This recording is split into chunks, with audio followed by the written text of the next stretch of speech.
안녕하세요. 펀드메딕입니다.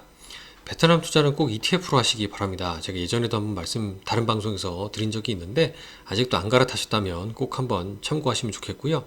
대표적인 베트남 ETF로는 한국투자 킨덱스라는 브랜드의 베트남 VN30이라고 하는 ETF가 있습니다. 베트남 시장은 JP모간 같은 글로벌 운용사에서도 올해 상승을 전망을 하고 있고요. 얘들은 글로벌, 그러니까 선진국하고 이머징 마켓보다 더 열등한 프론티어라는 걸로 분류가 현재 되어 있는데, 이게 이머징 마켓으로 분류가 될 가능성도 항상 점쳐지고 있어서 2021년 작년엔 떨어졌지만 올해는 또 어떻게 될지 모르잖아요.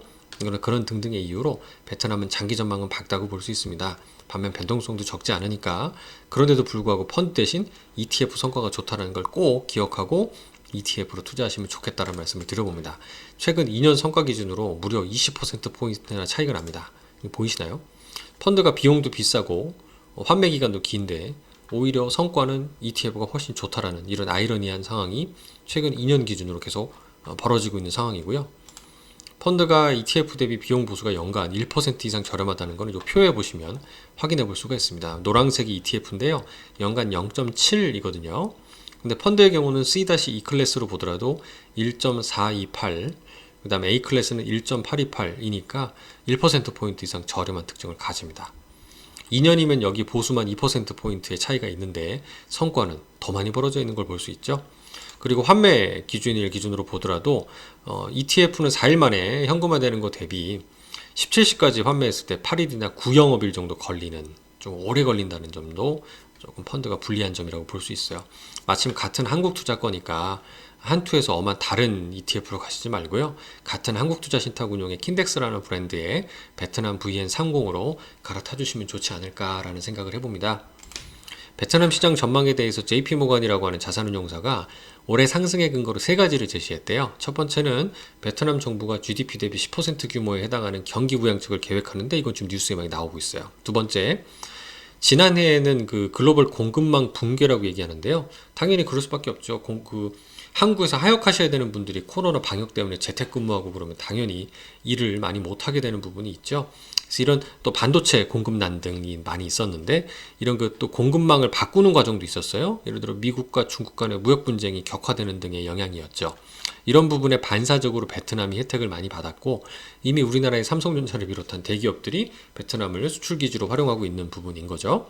그래서 베트남의 제조업과 무역 분야가 당연히 앞으로 몇 년간 높은 성장률을 계속할 거기 때문에, 만약에 한국의 삼성전자가 베트남 공장에서 철수한다, 이런 게 이제 베트남 입장에서 최대 악재가 될 가능성이 높은 건데, 뭐 이렇게 한번 깔아놓은 공장을 단기간에 철수하거나 그러지는 않을 거기 때문에 쉽지 않아 보이고요. 그리고 베트남이 MSCI나 FTSE, 이머징, 신흥국 지수에 편입될 가능성도 마찬가지 강조하고 있다라고 세 가지로 얘기하고 있습니다. 그리고 앞서 베트남 영상 보여드릴 때 베트남 인구의 그 F0라고 하는 세대들의 마이 베트남 열풍, 주식 투자 열풍에 대해서 말씀드린 적이 있는데, 마침 한국투자증권의 이소연 연구원님도 이렇게 좋은 리포트를 작성해 주셨어요.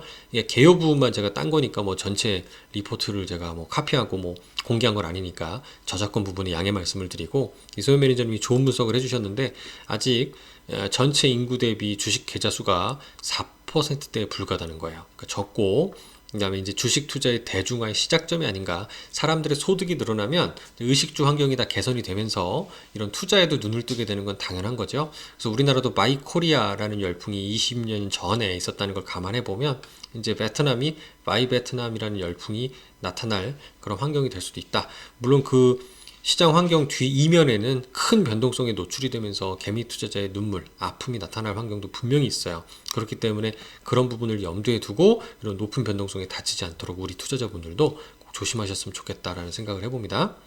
그래서 이런 부분도 일단 올해 VN 지수를 가리킬 때 나쁘지 않다라고 보고 있고요. PER, 주가 대비 이익 대비 주가의 비율 같은 경우도 13.7배라는 게 역사적으로 보면 2018년도 이후로 한 4년, 5년 내 평균 수준에 불과하다라고 얘기하니까 그런 밸류에이션 측면에서는 나쁘지 않다, 비싼 국민은 아니다라고 판단하고 있습니다. 네, 베트남에 대해서 말씀드렸어요. 감사합니다.